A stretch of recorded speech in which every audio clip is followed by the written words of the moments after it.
Thank you, Mark. I'm going to, thank you.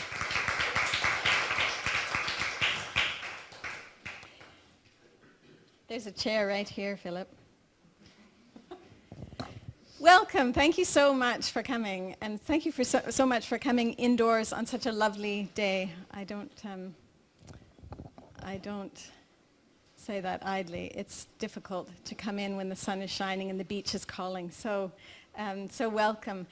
I'm thrilled to be standing here with three artists whose work I so admire and who I've wanted to get to know on some level for quite some time. And this platform has given me reason to invite them into a discussion which I've only dreamt about. So this is a real thrill for me.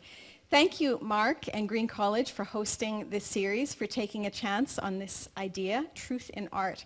I just want to give a little summary of how I came to this, and then I really do just want to open the discussion up and give the stage to these three people. This idea, this is a bone that I have been gnawing as an artist for as long as I have been writing. And it came up for me first when I began writing writing stories, and I would submit them, and they would often be published. If I created what I felt was a work of fiction, it would come out as a work of nonfiction because it happened to take place in a foreign country, say. So it would be classified as travel literature.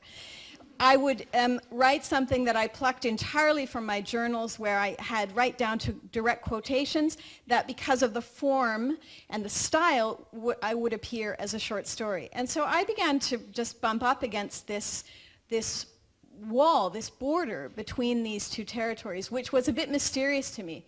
And the more I explored it, the more mysterious it became and has become.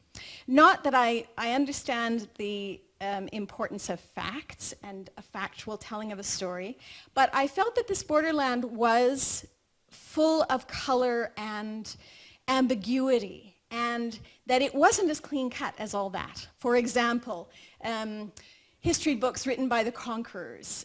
Conrad Black just put out a history book in the last couple of years that was did someone snort? Yeah. The history of Canada from the Vikings to the present, which is classified. So I was a judge for the Governor General's Awards that year, and it was one of the books that came to me as one of the judges of the nonfiction category. And the more I read it, the more I thought, this is fiction. This is what is this? I have no idea what this is. And similarly. Memoirs by self-aggrandizing people, for example, people who are planning to run for office in the next 2 years. The memoir comes out, and it's related to their life in some way, but there it is, categorized as nonfiction. We all know that there is much truth to be found in fiction, and I became more and more curious about what that was, because what I felt that I was doing always was writing truth. I was after truth. That was always the lighthouse on the shore of my endeavor. I felt like I was always steering my boat there whenever I would get into a craft and try to make that journey. But I was always confused about why that wasn't enough. What is that I'm going after? It's not actually a factual account. I don't have my tape recorder running when I am in places and then beginning to sketch portraits of people that I've met. And so, but I feel as though I am sketching truth. And so I began to turn to other art forms and to try to understand what is that resonance that is pulling me, that's guiding me. I felt that I was both comforted by that and directed by it. And so, for example, the truth that's found in portraiture, I mentioned this in my talk a couple of weeks ago, that a portrait is not mathematically correct in that it resembles its subject, but not photographically. And yet it is true, often truer than a photograph. And so I became curious about that. I was also curious about the truth that I would feel and experience in dance, the truth that I find in music, the truth that I witness in nature, in love. And but actually now that we're talking about love, well, now that I am, someone can say, I love you, and mean it. And therefore it is factual. He said it and it's true. But the same person can say, I love you, and not mean it. And yet they said it. We can report that. He said those words, and yet it is not true. And we can feel when we're in the presence of one or the other. And that became interesting to me. So what is it that I am feeling? What is it that I am guided by? What is it that's inspiring this quest for truth? So when I applied to be the writer in residence in Greek College, they invited me to do a series on the subject of my choice, and I immediately thought, that would be what I would want to do, is invite people to participate in this discussion with me, to see if we can find those lighthouses on the shore. What is it that guides their work? What role does truth play in it? What are we doing when we are playing with this concept? So these three artists I will introduce. I'll introduce them with a short bio, but then I've asked them to introduce themselves through their work. So each one will give a little taste of the work that they do. So first I'll just give a little rundown. So Olivia, to my left. So Olivia Davies creates across choreography, installation, and community-engaged projects, exploring the emotional and political relationships between people and places, often investigating the body's dynamic ability to transmit narrative. Her work traverses boundaries and challenges social prejudice, conveying concepts and narratives with creations and conceptual platforms that open different ways to see and experience the world. She honors her mixed Métis and Anishinaabe heritage in her work. She's the artistic director of the Vancouver-based contemporary Indigenous dance company, Odella Arts, co-founder of Mata Dance Collective, and founder of Crow's Nest Collective. Olivia Davies has taught creative dance and ballet technique for several decades, most recently teaching creative dance for seniors through Vancouver Parks Board Arts and Health Initiative, and beginner modern dance for adults at the Shadbolt Center for the Arts. So I'm now going to, introduce Carol and Andreas, and then they're going to work backwards, introducing themselves through their work.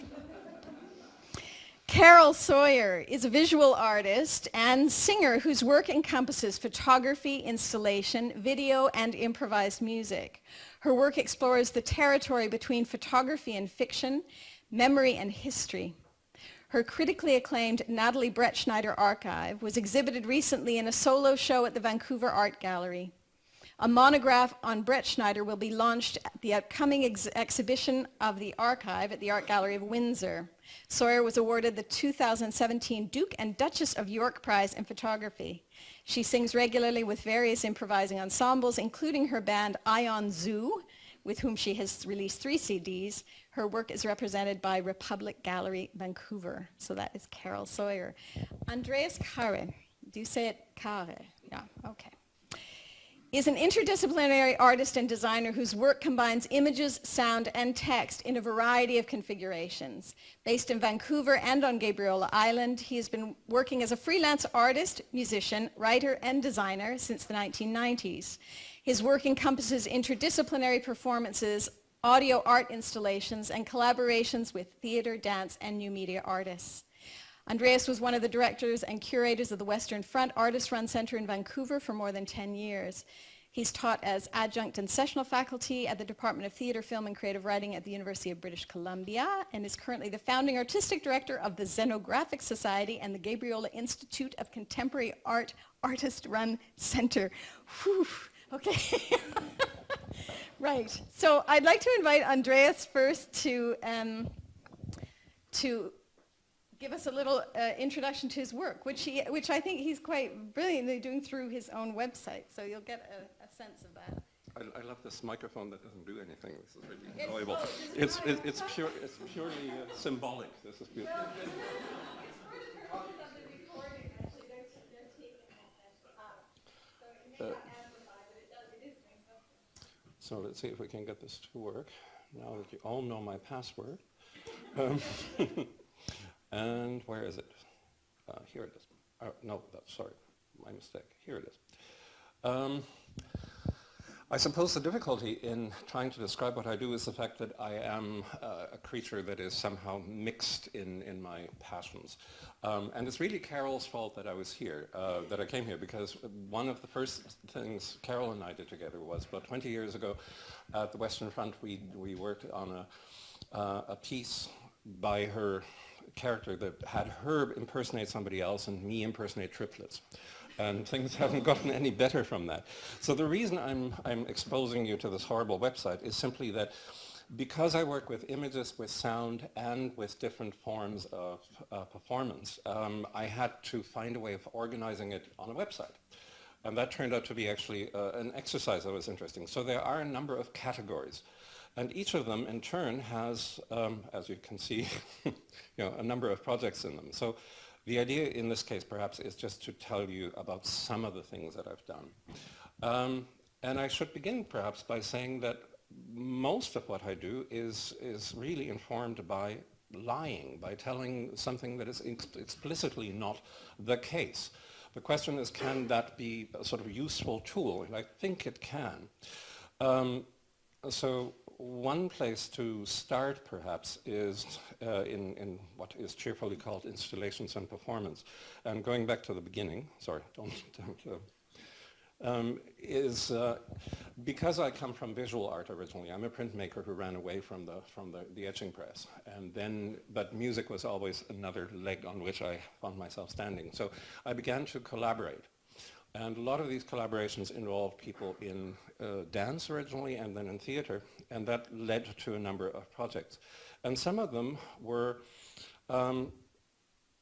related to the fact that I've come to Vancouver originally as a foreign student. I actually was at UBC 40 years ago trying to desperately learn English. And so among the projects that I would point to, there is one that was done in 1994 as part of a project called The Spectacular State. And it really looked at what fascism could be considered to mean now meaning 1994, that is. But Vancouver had reinvented itself as a city for spectacle. It now had it had a race car track in the middle of it. It had stadiums. Suddenly everything was being reinvented. And fascism at the time, of course, being German, had a particular ring. And what you may or may not be aware of is at the time Germany was going through the beginning of what we're now seeing as the true resurgence of neo-Nazis. So my thought was, because Vancouver was just going through one of the waves where a lot of immigrants, particularly from Hong Kong, were coming here, and they were met with hostility and racism, essentially. So the question was how to combine all of this in one package, and the package was the biggest Mercedes money could buy. Because it seemed to me at the time that was one of the things people here pointed to. They said, now the Chinese come and they show their money. Previously, I've been told that they were sort of underhandedly amassing real estate. So I thought, if I go to Mercedes-Benz and say, I'm working on a project about fascism, I need your biggest car, they would have no choice but to give it to me. And they did. So we drove through Vancouver, and mostly the audiences were people who were used to having control over their social persona. They were artists for the most part, but once they were sitting inside this car, being viewed by people in the downtown east side, the whole sort of relationship between themselves and their social persona collapsed. So that would be one form of untruth that I've used. Another one that came to mind just now was at the Western Front. I was invited by Antonia Hirschmans to make a project about hidden treasures. The front is an old lodge that is full still of hidden passages. There is a coffin room and so on. So I thought I would try and find out what it was worth. And so I went and asked everybody I could get my hands on to tell me the value or the worth of the Western Front, and by implication, any artist on center. So I got real estate developers, and they said, $1 million. And I got the head of the Canada Council, who said, I could not possibly tell you the value or the worth, it's substantial. So there were a number of fictions that all circulated around what constitutes cultural value and how you can somehow give it, here's the barcode. there's a plaque with a barcode that was the value we computed, but I never told anyone. There are a number of projects that I've done that have had some involvement in community, particularly an island community that I live in half the time. It has about 4,000 inhabitants. It styles itself the Isle of the Arts, and as such it is a place where a lot of the things that are negotiated everywhere come to be in a beautifully contained shape, and it's interesting to try and respond to that. So amongst other things, we've worked a lot with audio installations or with natural sound that in some way correspond to ideas about island life. But what I wanted to show you, I know I'm going to make you dizzy, is a project in Vancouver that had to do with memory. So this is another form of lying, if you like. We invited people, if you think back about 10 years, Vancouver's real estate bonanza has created a condition whereby a lot of its architecture has disappeared. And in particular, we were interested in the things that we could no longer remember. Because it is happening at a pace that is so frantic that a lot of these places have disappeared not only from the landscape but from our memories.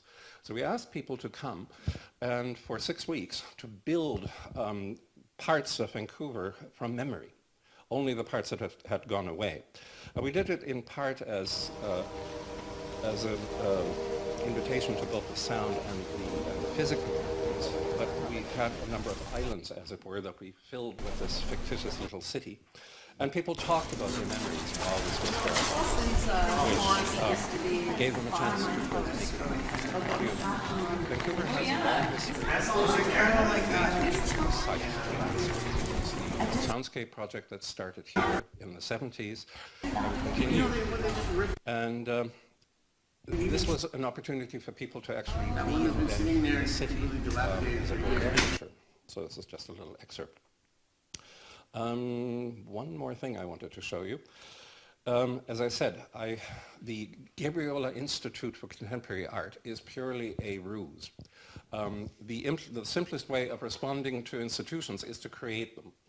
And when I worked at the Western Front, it was an interesting time because it was shifting from being truly an artist-run collective back to an institution, which was better at doing any number of things, representing itself, for example.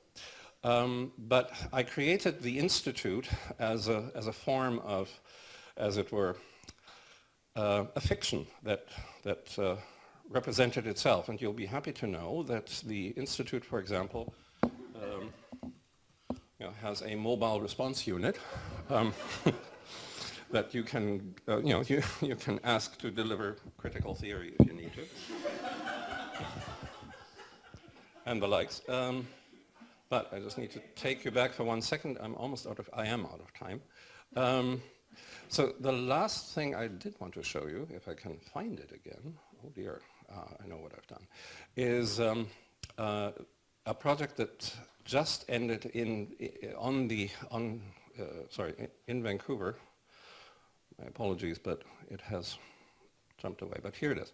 And it is the artistic intelligence module. So it claims to be able to autonomously create, appreciate, and then file away about 20,000 works of art per day. And so since it was inaugurated, it has, we think, we don't know, it is a black box of course, it has created a substantial number of pieces of art. So I think that is, it's sitting currently in my garage. All right. Thank you.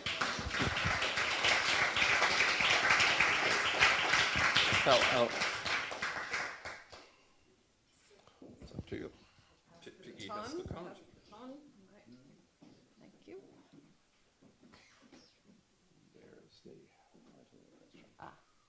Thank you. Oh, you know what? I'm going to need my glasses. I just realized I'm going to need my glasses in order to see my thing. Otherwise, I will be squinting at it.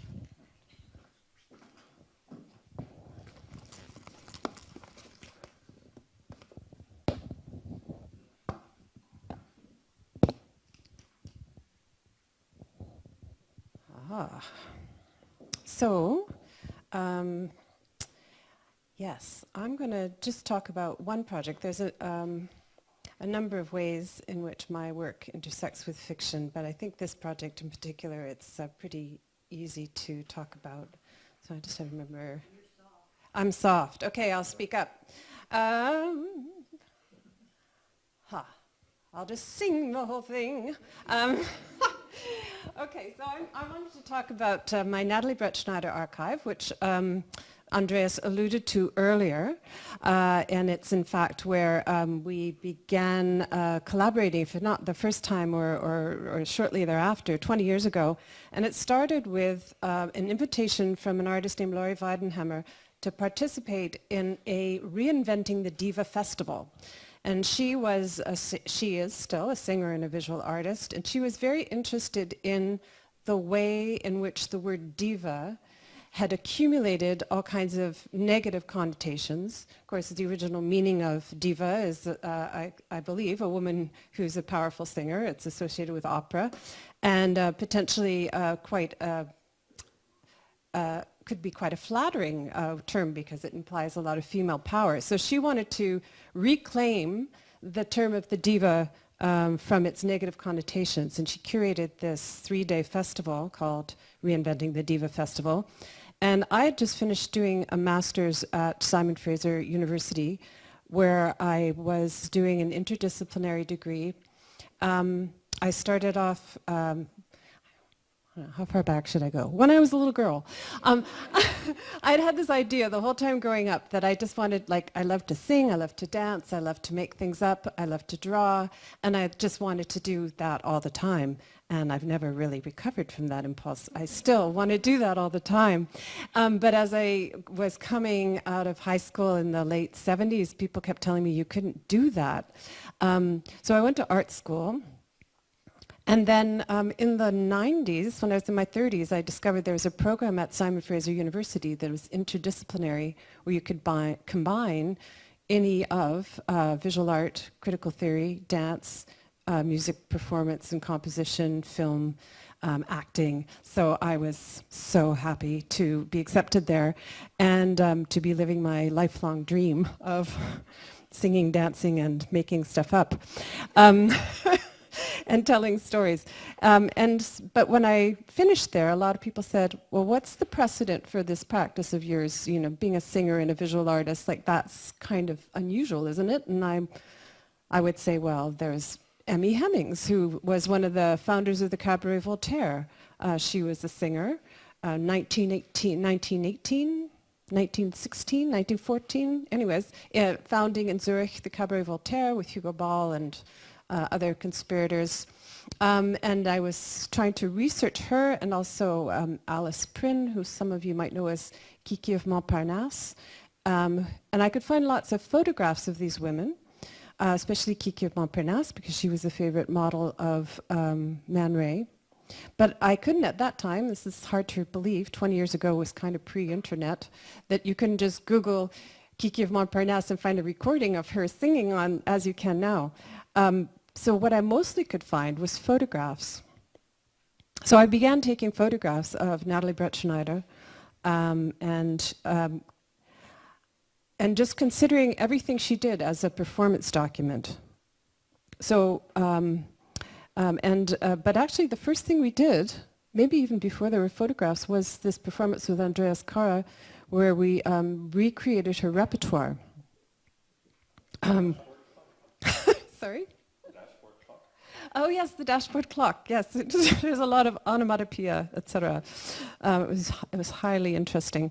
Just to give you an idea of the visual art component, the show has this very sober appearance because I am really interested in the ways in which exhibition design is full of signifiers that communicate authority and seriousness. And I have to say, I've shown this work a lot, different places, and when at the Vancouver Art Gallery, the authority of the architecture and the authority of the built environment just upped the ante so much, because it just seemed so reliable there. Like, it just felt like I thought people are going to hate me for lying to them.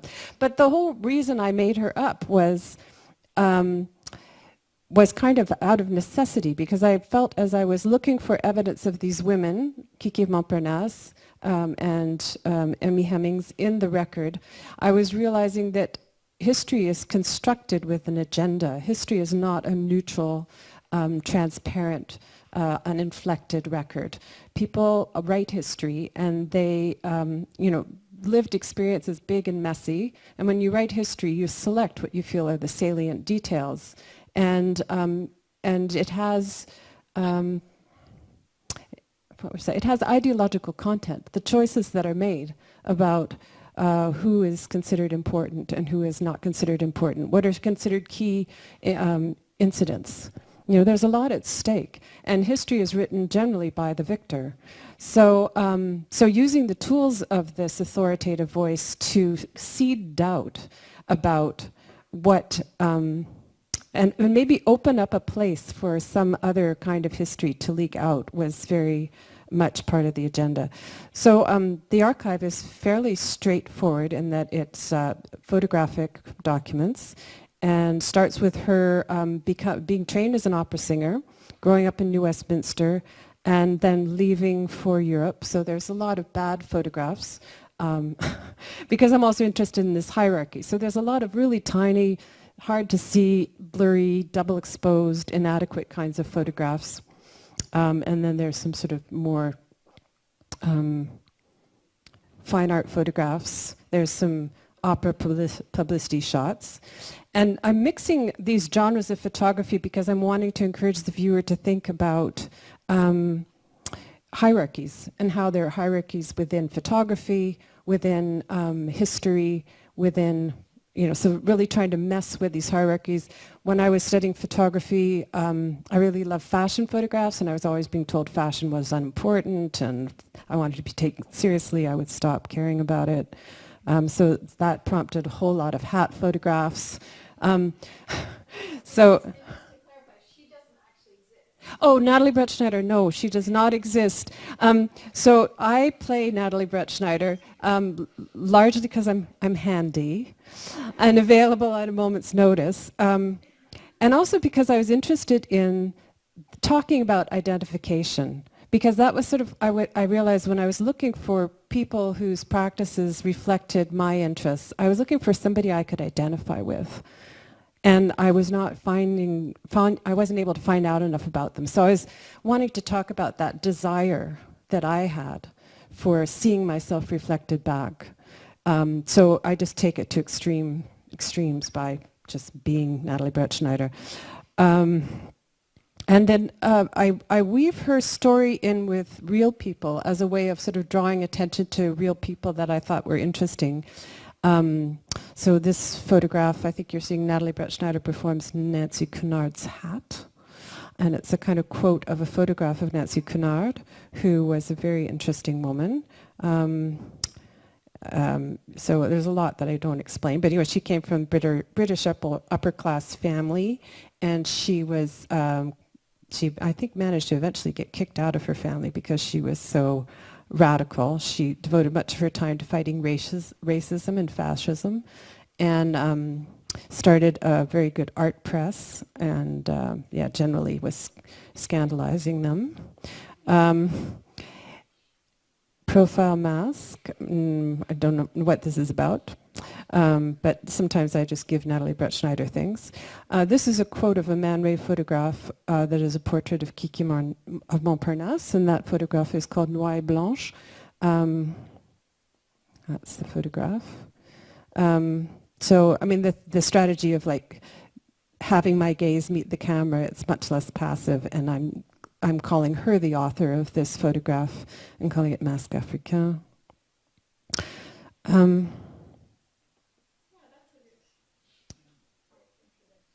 It's a good introduction? Yeah, I could go on and on and on. So yeah, better just cut me off. Yeah, so there's all this information on this project up on my website. Yeah. Okay, well, we'll refer to it when we start. Are there... Sorry? You said, do you know how to find Olivia? I can. Okay. I think I can just quit PowerPoint and Andreas can...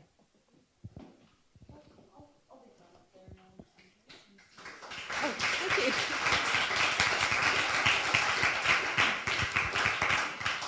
Thank you.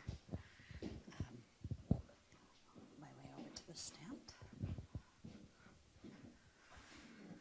Okay. Annie Bougeot.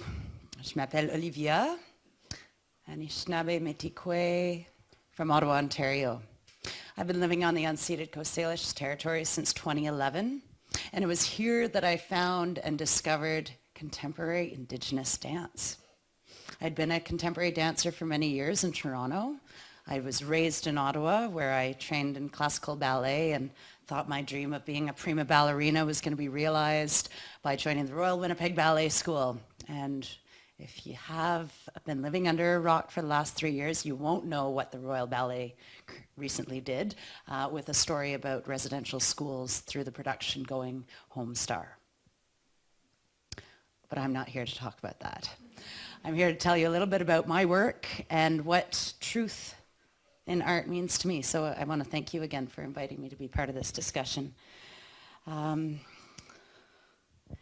Debwewin, truth. It's one of the 7 grandfather teachings in Anishinaabe culture. It's a cultural teaching that is described as such. Be true in everything you do. Be true to yourself and true to your people. Always speak the truth. As an Anishinaabe Kwe, these cultural teachings were not something I was raised with. I've only very, very recently come to understand what those 7 teachings are, and I'm not about to go into them in full detail here, but what I will share are some examples of my work and how I am now working through my artistry in defining those cultural values of wisdom, love, respect, honesty, courage, humility, and truth through my contemporary dance practice. So we've got queued up here, Crow's Nest and Other Places She's Gone. Crow's Nest and Other Places She's Gone is a production that I co-created with Rosemary Georgeson, who is storyteller in residence at the Vancouver Public Library 2 years ago, I think now. And she is a Coast Salish Dene Satu woman who I met in my first year here in Vancouver, and we were quick co-conspirators. I love that term. I'm going to hold on to that now. In looking at the condition of Indigenous women in our city of Vancouver and what the strength of friendship could really do to empower women, especially those living on the edge of society. So what I'm going to share with you right now is the official trailer for the production that we co-created, Crow's Nest and Other Places She's Gone. It's about 1 minute and 20 seconds, and there should be some audio here. The original score was created by Michael Redd, a local composer and DJ, and herein you'll see glimpses of the opening solo, which is the character of Blue, played by myself, in a solo entitled Compass, where she is finding her feet.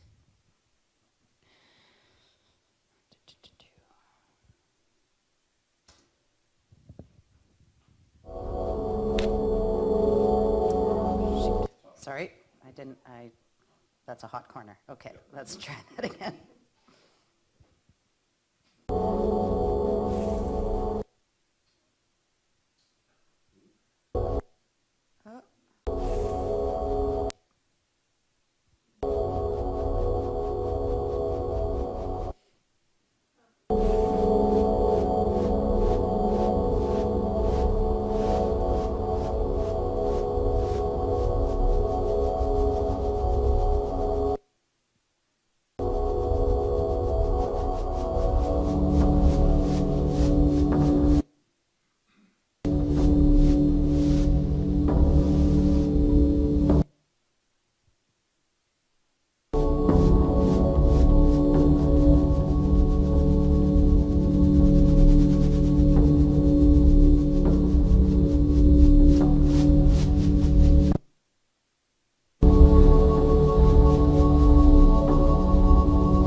take.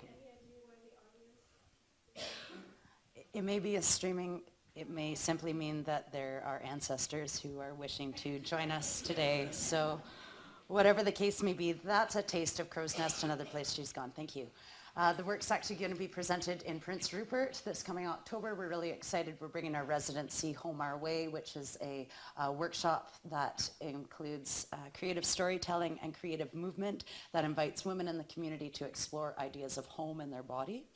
Being that Crow's Nest and other places she's gone centers around the idea of home being wherever your body is physically existing in the moment, as well as the home of the of our spirit realm that is always with us in the stars, and through Crow's Nest and other places she's gone, we see the journey of Blue that was portrayed in that solo excerpt. Her story is told by Rose, her best friend, as Blue has passed away, and we see the last moments of her life. Okay, that's everything I want to say about Crow's Nest and other places she's gone.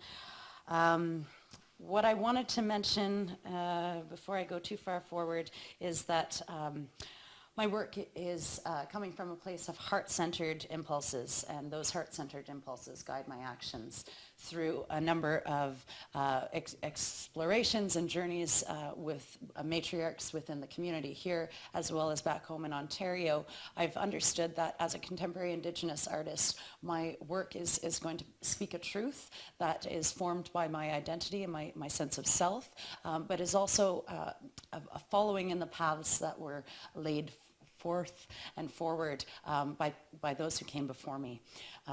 One central theme that's really resonating with me through this discussion, and has been for a number of months now, is a quote by an artist who you may know, Janine Frey-Newtley. She's a visual artist, Gretchen Trondek artist, who is currently based out of Vancouver, and she started the Rematriate Collective. Her quote is, "Citation as relation." If we can cite our references, if we can cite where our ideas and our thoughts are really coming from, that is a form of kinship that is developing relationship amongst us. And I like to think of that as really important to my work. So I'm going to cite a quote right now of someone who you may have heard of, Martha Graham, a modern dance matriarch. And when I first heard this quote as a young child, it resonated with me so dearly and truly that I've now described it in my bio as my interest in the ability to transmit narrative through the body. And that quote is, "The body never lies."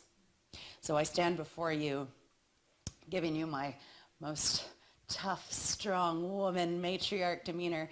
Meanwhile, my heels are shaking a little bit. You don't feel my heart thumping in my chest. But here I am standing before you, sharing a body that isn't lying.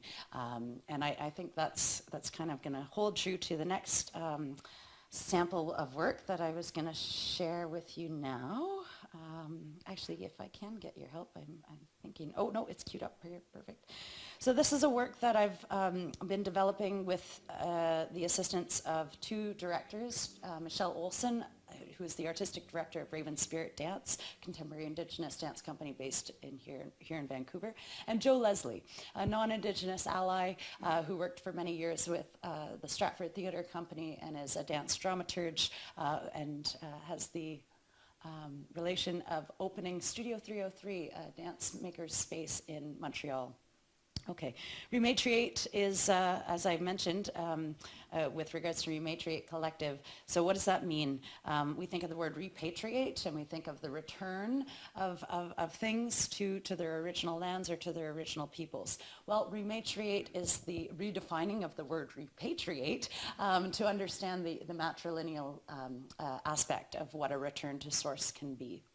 In this solo, I'm exploring pathways to peace, and pathways through the technological advancements of our current state and society, and finding a way to transmit that narrative through both visual projection and then the human body. So I'm going to share this trailer with you now. I think it'll run easy peasy. It might just want to load before. Okay, thank you. In the meantime, I'll tell you that this work premiered at Dancing on the Edge Festival July 2018, and it'll be shown again at a presentation by New Works, presentations at the Annex Orpheum November 15th through the 16th under a show entitled Medicine. Medicine pairs my two works, Rematriate as well as Gateways, in an evening of performance, and then it goes off to Presentation House Theatre on the North Shore on the 17th of November, and all that information's online. But here we go. I think Rematriate is going to play for us now with visuals by Alicia Poirier and music by Patty Free.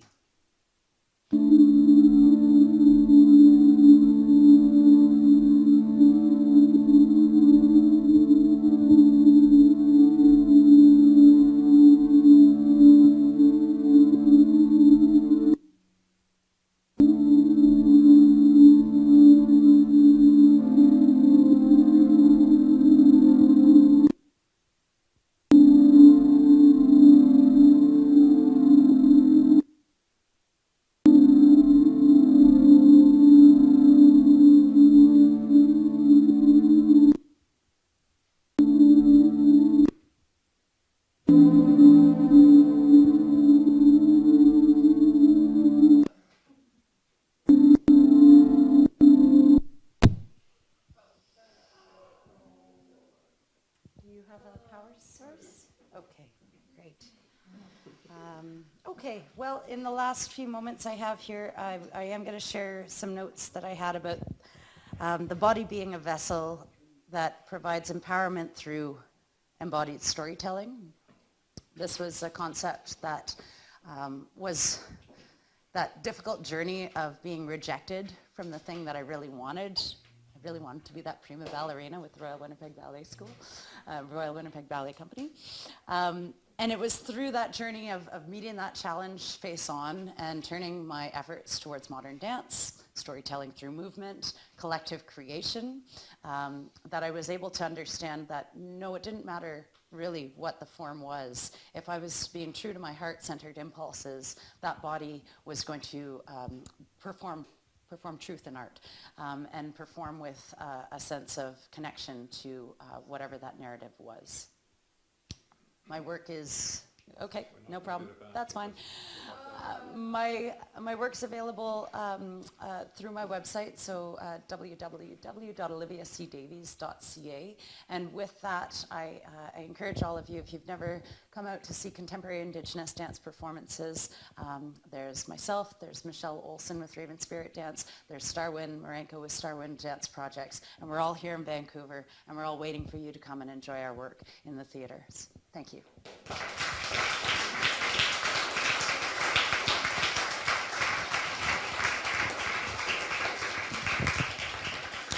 Okay, so now you have a sense of who these people are and what they do, and I would love to, I'd love to just launch into a discussion, and I'll ask a few pointed questions, but everyone is willing to leap in as you see fit. Okay, so I'm curious about. I'm going to ask all of you about portraiture, this idea. So I'm going to read a quote by Van Gogh. My great longing is to make those very incorrectnesses, those deviations, remodelings, changes in reality, so that they may become, yes, lies, if you like, but truer than the literal truth. And Picasso said, art is a lie that helps us realize the truth. So I'd love to just pass this along and see, can I just drag it down here and ask you to pass it along? You don't have to comment necessarily on those quotes, but on that idea, on that you've spoken a little bit about the lies within. Okay. Sure.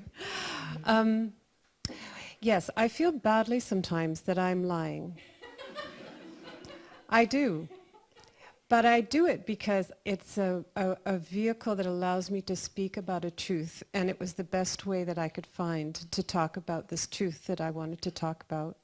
So Yeah, I mean, it's like historical fiction. It's very literary what I do, but it's like I think artists are always following some thread of some truth, and then looking for the tools.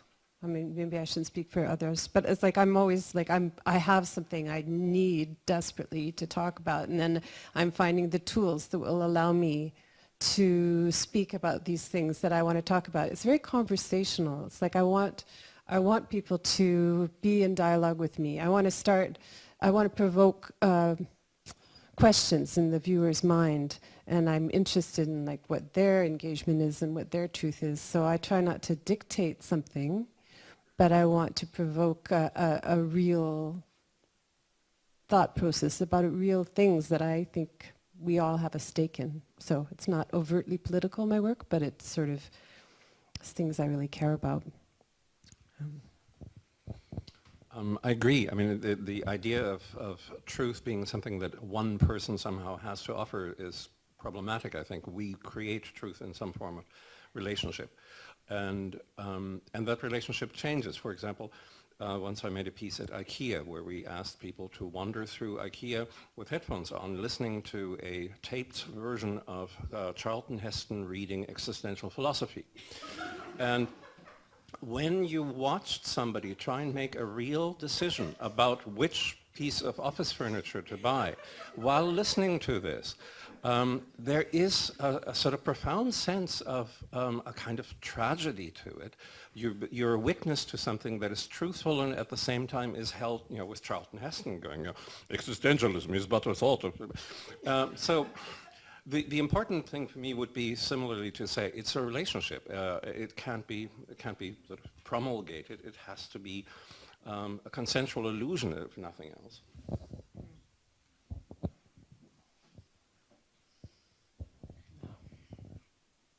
I think I like this idea of the truer than the literal truth.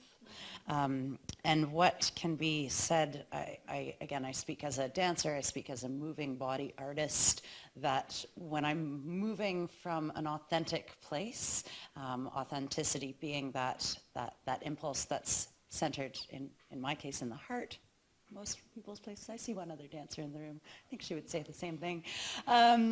We're ideally finding that moment of truth by stopping the mind from choosing and directing what movement choices being made, and actually allowing the spinal fluid, the reaction from bone to muscle to really guide those impulses. And that's where we see the true artistry in the movement. That's what I'll say. Yeah, no, I had as one of the quotes that I wanted to read to you this Martha Graham quote about the body doesn't lie, and I'm curious about that because because writing is such a cerebral exercise, and we are so in our minds, and we seek the answers this way.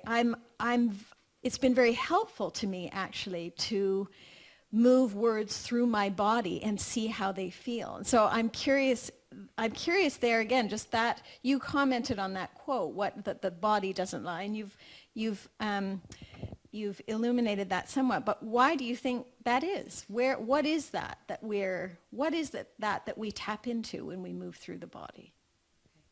Well, I think as we're aging, as we grow from infancy to childhood, childhood to teenager, teenager to staunch adult, we're eliminating those impulses slowly but surely through our evolution.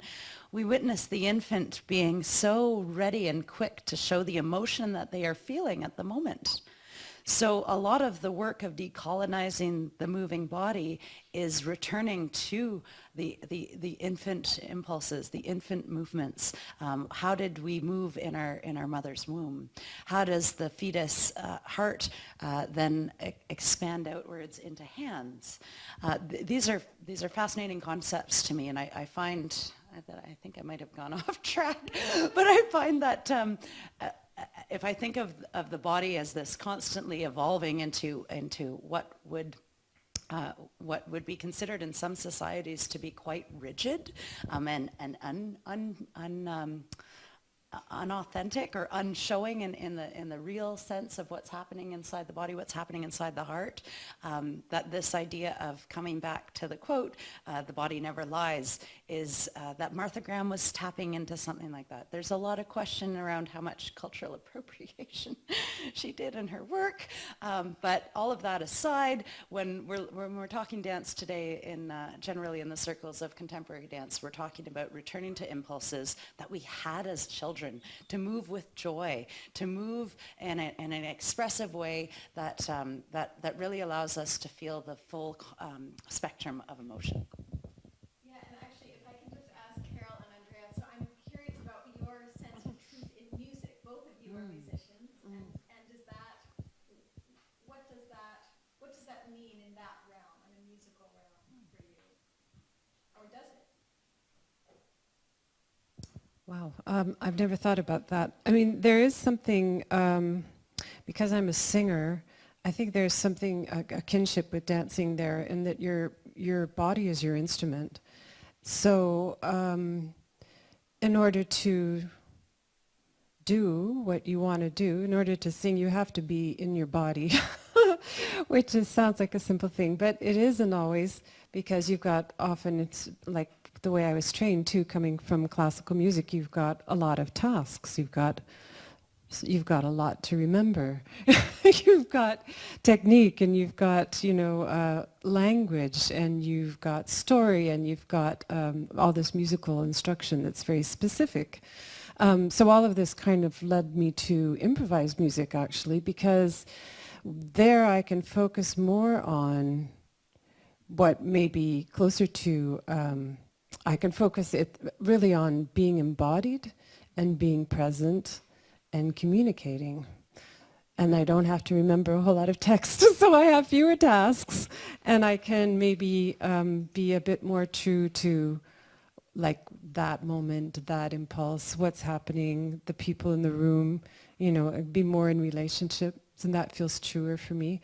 I'm just not really good at memorizing all these complicated scores. But I mean, there's like a truth there. I'm not making a value judgment, but I think, I'll stop. Well, I'm mainly a percussionist or a drummer, and like Carol, I'm an improviser, and I have a similar sense that it is a matter of not getting in the way of the impulse, and it's primarily, again, about a relationship with others.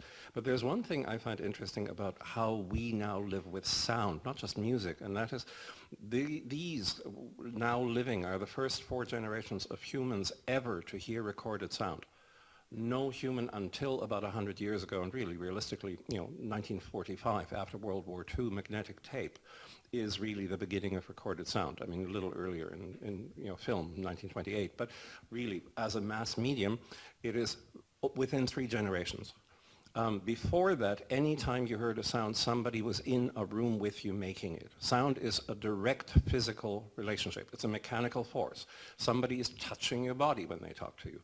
And the fact that we now live, as a matter of course, without reflecting on it usually, with a complete universe of recorded sound and altered sound, and sound that has been, in many profound ways shifted, is something I'm fascinated by, particularly because it isn't something people are concerned with or people usually think about. I teach students who are mostly 19, 20 about sound, and none of them consider this. For them, the cell phone has come into their lives when they were 10 years old, and so recorded sound, and not only recorded sound, but recorded sound listened to on little earbuds, is the totality that some of them describe as sound. So I think we're in a kind of interesting position at the moment. Okay, I'm going to steer this. We're getting towards 6 o'clock, so I'm going to finish this with something that I just happened upon yesterday. It was fascinating. So I thought I was going to a film, but I was not. What I went to was a lecture about a film that's was made by an Italian filmmaker who was invited to do a documentary of CERN. Now, CERN is the largest machine that has been built by human beings, and it is in Switzerland. It was where the World Wide Web was invented. as well as the Higgs boson. Why are you laughing? Wasn't invented there. No, I'm not saying it was invented. Philip always laughs at me. I say the wrong thing. It was where it was isolated, proven. Help me out here. Found there. Found on the floor there one day. So he was invited to do a documentary about this place. Now this place is, what is it, sort of 3 kilometers under the ground, and it's 30 kilometers, oh well, he's laughing again. It's very deep, and it's about 30 kilometers long. It's this huge machine, and the lighting's terrible. It's all the fluorescent lighting. It's just a bunch of cables and all of these, whatever they are, big machines. He couldn't really see. And then there are all of these physicists in their office working. It doesn't lend itself immediately to a film, but he began just looking at it as, he was just looking at the shapes and the symmetry of the machines themselves. And then he began to talk to the physicists. And what he noticed almost immediately was that the physicists spoke much more often and freely about the concept of beauty than his fellow artists. And that beauty seemed to be for them a guiding principle. So that team over there is going to laugh again, but what my understanding is of mathematicians and physicists is that beauty, so the way that he put it was, beauty guides knowledge towards truth. That the choice between an equation that seems right and one that is beautiful or elegant or simple, that they will intuitively go with the one that is more elegant, that is more but using this word beauty. And so then what the filmmaker did was invite artists into this facility to see what they were inspired to create in all these machines and in talking to all of these physicists. And what he came to was that artists and scientists that we are in fact guided by similar principles, this elegant simplicity and beauty in some form, and that we are perhaps all being guided by this essence of truth, this mystery.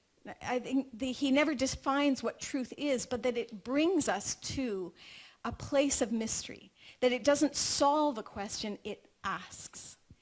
And just when it solves one question, on the threshold of that is a new horizon that offers us another vista that is full of more questions. And so I'm just going to end this discussion by passing that along to you. Where does beauty fit into your work? And how does it, if it does, relate to truth? And that sense of mystery, is that part of your work, and when you're exploring, is that part of what guides you as well? Thank you. Actually, I'm going to pass this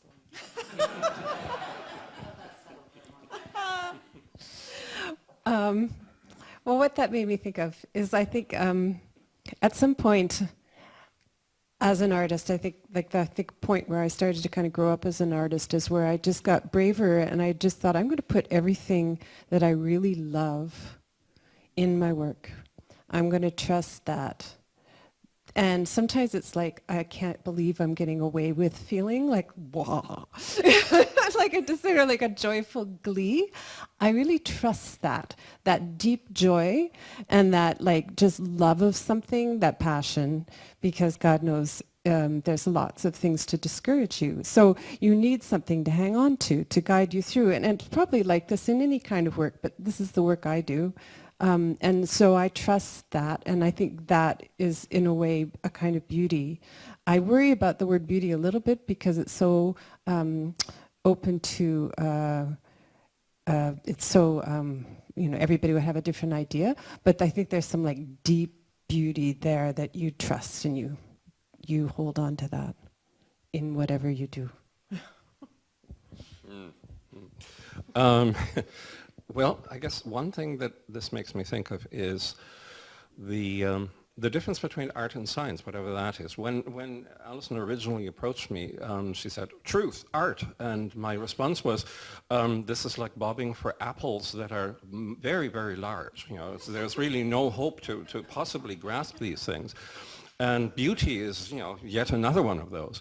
So it's difficult for me to think of one way to respond to this, because the definitions of all of these have changed so profoundly. And art, I think, in some ways was a form of emancipating yourself from a truth that had been, you know, that was canonized. For a lot of artists, that was actually away from, you know, the alleged truth or the prescribed truth. The other thing is that whereas I see a process in science that is an ongoing revealing of something that does actually build on previous experience, I don't think it works the same way with art, whatever art is. It's something that comes and disappears again. It is something that passes only, you know, in the moment between the people who are participating in it, or in the idea, or the moment when you titter because you thought of something. But it is elusive. It disappears. So I don't think we build a sort of edifice of beauty by art, except, you know, through art historical kind of procedures. But essentially, I think that is a big difference. And so whatever beauty might be available is available only then, between whoever is there. That doesn't mean it is less relevant, but I think there is a difference.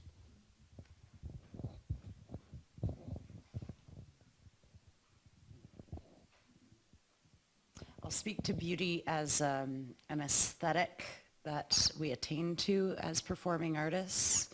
And I'll speak now personally in my career, it's always been a matter of aesthetic. Well, you're the long, tall one, so we're putting you at the back. And then I became a soloist, and I could take space anywhere I wanted in that performance venue. I've now come to a point where I realize that not only is it a privilege and an honor to take space, I need to recognize that the space that I'm taking up is space not taken up by somebody else. So taking that full circle to this idea of the beauty guiding the knowledge towards truth, I'm going to substitute out beauty for elegant aesthetic, and that elegant aesthetic guiding towards truth is how I'm going to invite others into the work. If I choose to look at contemporary dance and where a lot of it's come to today with this new aesthetic that really almost disregards the physicality of movement and the elegant forms that were created in the origins of modern dance. I like to think of myself as an old schooler who will go back to those Graham techniques and the foundations they provided to us as performing artists to give us a sense of aesthetic that could be understood and appreciated by the witness, the viewer. So yeah, that's what I'll say to wrap this up. Thank you again. And so the question I posed on the poster was, can art help us navigate a post-truth age? And I don't know the answer to that, but I can only say that it has guided me in a sense, in developing a sensitivity to what feels to me like a greater truth than the daily processing that we need to do of facts and figures and what really happened and what didn't. That there's sort of a transcendent truth that perhaps makes us more sensitive as human beings to daily encounters of what is true and what is not. And so I want to thank all three of you for joining me up here and offering your very unique perspectives on this, both in your work and in your voice, and encourage all of you to watch for these, if there is any exhibition of any of these people, to further the exploration. But I also wanted to take questions, if anyone has any questions about, yes. I feel that this whole issue about truth in art is very iffy. I don't think there is any truth in art.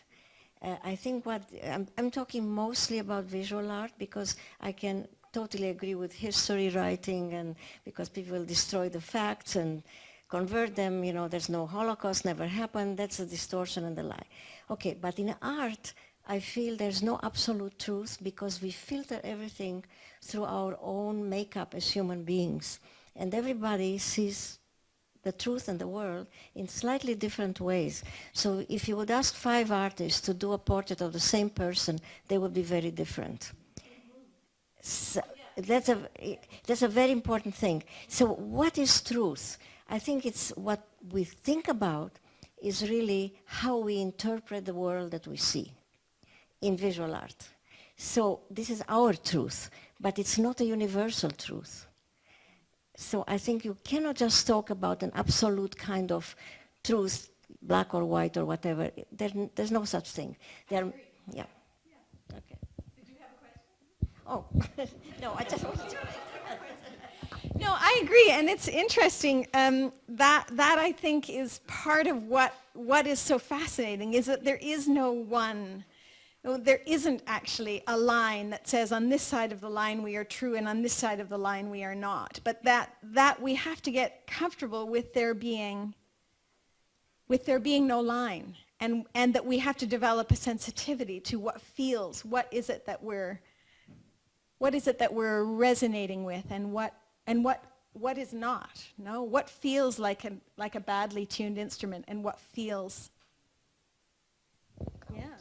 So it hasn't been brought up, well, no, I brought it up once with regards to Martha Graham, but in the context of, living as a Canadian in this Canadian society in 2018, we would be remiss to talk about truth in art and not mention at least once the cultural appropriation that has taken place in terms of our First Nations art and artists through many, many decades, and some would say hundreds and hundreds of years of colonialization. But what's really significant to me is that there is a fair trade model wherein artists are paid for their work, and Squatch Ice Lodge downtown, 31 West Pender, if you're ever downtown or you want to come check it out over Culture Days this weekend, is highlighting contemporary Indigenous and traditional Indigenous artwork through a fair trade model, where in the gallery itself ensures that art that is sold and purchased is specifically by a First Nations artist. So we're not looking at replications made by companies outside of Canada, not to name any, but that there is such a distinction to looking at the truth of art, and then what can actually be shared and what is not to be shared. So specific teachings are appropriate for Longhouse, and other teachings can be shared with non-Indigenous public. Those kinds of conversations can get quite heated in their debate, so I don't want to maybe throw that down as the drop the mic kind of moment here, but just in considering that as First Nations artists have begun to reclaim their identity and find those opportunities for cultural resurgence and renaissance, that there are really fascinating conversations about what that means from their point of view, not from the point of view of the conquerors, or so to speak. So I invite you to come down to Squatch Ice Lodge on Saturday. We've got live events all afternoon, and one of them will be an artists panel discussion by Maynard Johnny Jr. and other current artists and residents talking about reconciliate in this conversation of contemporary Indigenous art. Yeah, back to you. Any questions? Yes. So this notion of using a lie. Okay. Sure. Okay, so this notion of using lies or distortion to reveal a hidden truth or a deeper truth is quite interesting and fascinating to me. So I guess what my question to you is, why is it that we use things that we don't classify as a truth in order to define what a truth is? By saying that this isn't true, like, do we define truth by what it isn't? Or, and how does that representation kind of come through your medium? I'm going to pass this over to Carol because she does such a beautiful job of this with the Brettschneider. No, this is the... Yeah, all I'm not sure if I do a beautiful job of it. I think by opening up a place where I cast truth in doubt, I'm kind of asking the viewer to take some responsibility, that I'm not going to just give them a seamless narrative that is problem-free.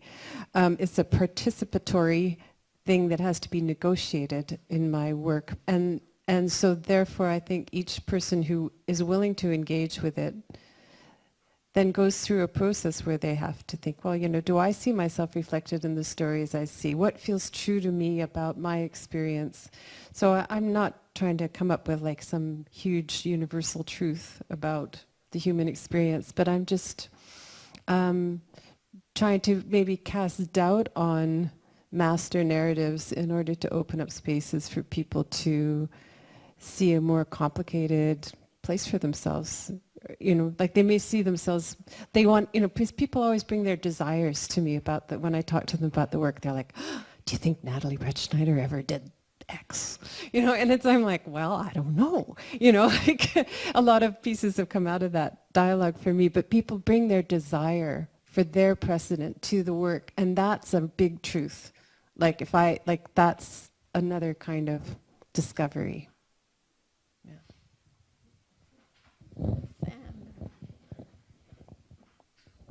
I've got a quick question for Carol, although you guys could jump in too. So when you were doing that performance, or that project of the Natalie Bretschneider, using your own body as the canvas for that fiction, did it make you rethink or look at the way you perform your own real identity in real life? Did it change the way you look at that?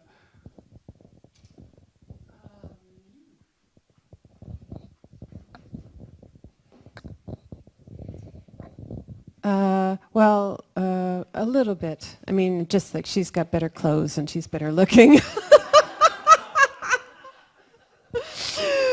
But I give her things like, so she can be a way for me to live out certain kinds of things that maybe I like, but I wouldn't necessarily want to take on in my own life all the time. Such as? Like dressing nicely every day. I don't know. Yeah, she's like, I've been working with it so long that it's really hard for me to think how I'm changed by it, because it's just like, it's so embedded in my life. Yeah. I can speak to that. Yeah. So as a performing artist, I was recently invited to be a part of a virtual reality film. And that film was to recreate a legend of the Witigu.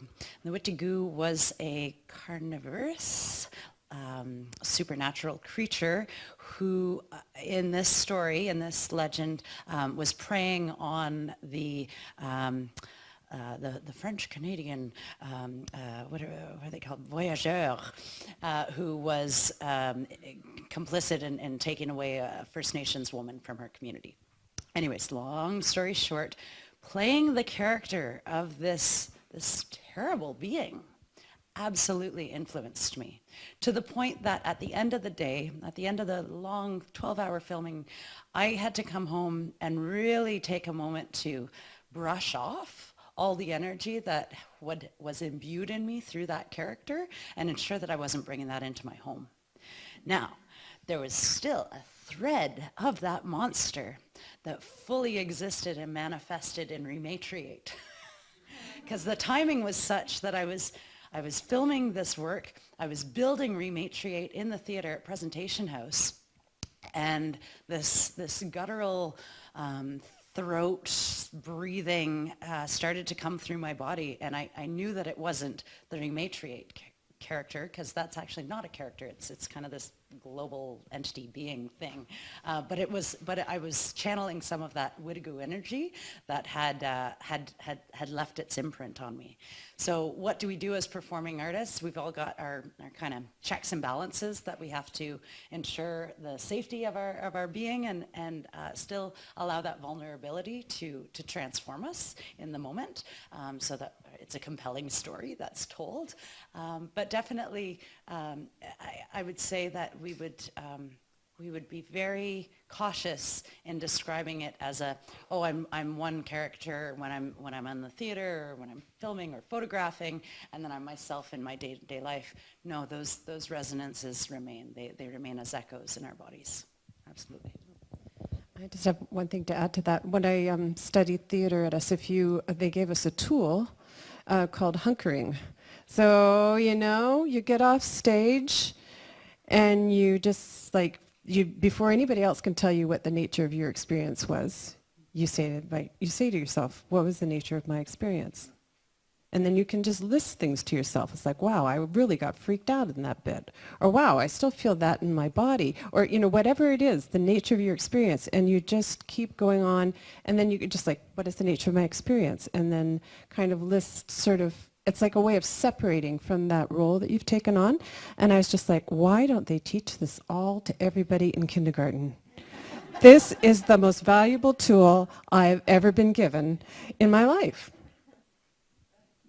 But you need it when you take on intense kinds of emotional energy. You're really embodying something else. Luckily, Natalie Bretschneider is not too extreme. Philip, did you have a question? We'll take one more question. I'm not sure if I need this, but anyway, so I guess I have some remarks about what you were saying, which lead to a question. So you were commenting on the way in which scientists try and use some ideal of beauty to help them in discovering truth. And it's certainly the case that that happens.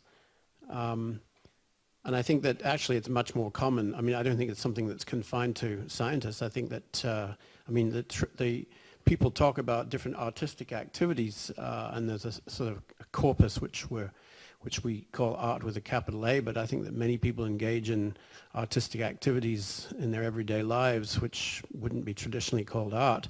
And they're also, looking for some ideal of this kind in their search for whatever it is that they're trying to do. But there's one thing that's different when people are doing science from a lot of this other, and that is that you have to realize that that most human thinking is almost pathologically anthropocentric, that people value themselves, their own ideas and activities to a ridiculous extent. And you can't do that when you're trying to understand either the universe or, some aspect of it, because we're actually a pathetically small part of it. And what we do is a dialogue with something much greater than us in which we attempt to discover certain things about it. So this leads to my question. Occasionally a semi-wildcat comes to the area around the house I have in Galliano Island. And it's very playful, and sometimes it will get hold of a ball of string with paper attached to it, and it'll start doing what you could only characterize as a very, very complicated and rapid dance, which is almost impossible to follow. It's so fast, but it's very beautiful. It has absolutely nothing to do with any ideal of human beauty. But somehow we're privileged enough to see just a bit of it. So what I'd like to ask the people is, do you sometimes feel that what you're doing is awfully anthropocentric? And if so, how would you try and go outside of that box?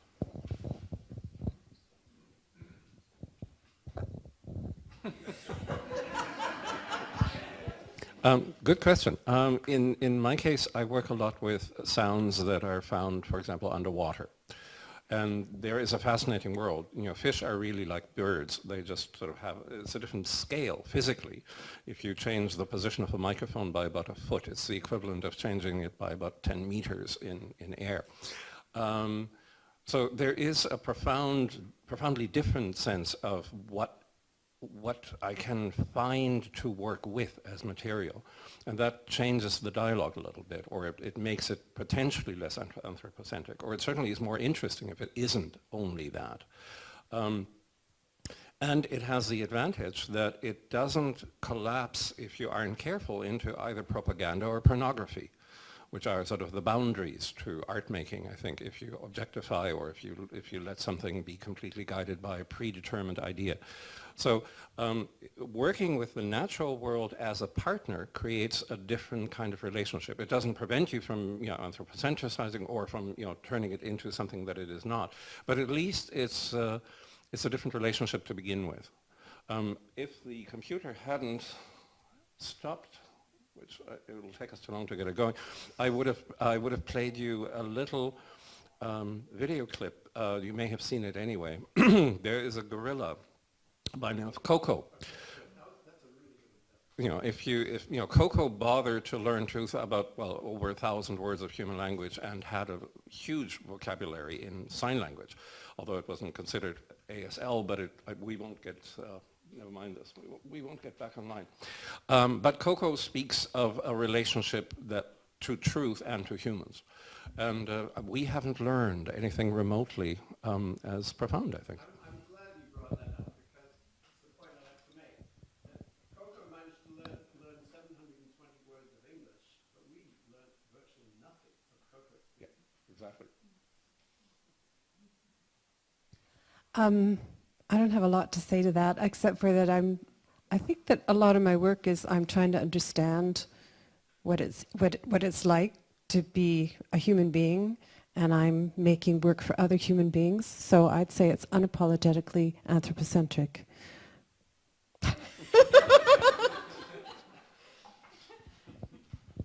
One of the teachers I had out on Six Nations with Kahawi Dance Theatre was Alejandro Ranceria, and he was one of the founders of the Contemporary Indigenous Dance Program at Banff back in 2000. He invited us to explore the non-human body in very long, long sessions where we would start as mud and work our way to a multi-celled body, work our way through animal, to finally finding our feet and landing and then walking back and forth across the studio floor for what seemed like hours on end, which was probably only about 15 minutes. But this process of moving through the evolutionary chain essentially gave all of us in the room a profound sense of how much more simple things can be when you're a quadruped and you're moving to your senses and looking through the back of your head and moving through your nose to really find your environment and find the things that you need in your environment.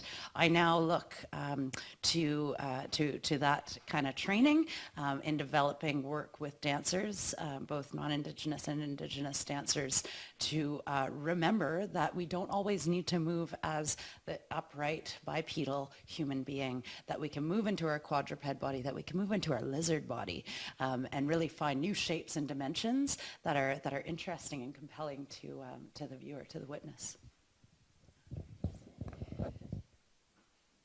Well, I think I have to plead Carol's position, because I do write and human beings are they're my only audience, on the one hand. And yet, on the other hand, I don't feel that our pursuits are all that different, in that I am guided by this notion of knowing thyself, that that exploration is in its own way an exploration of the universe. And I don't mean that egocentrically at all, but that we are reflections of, and that we contain elements of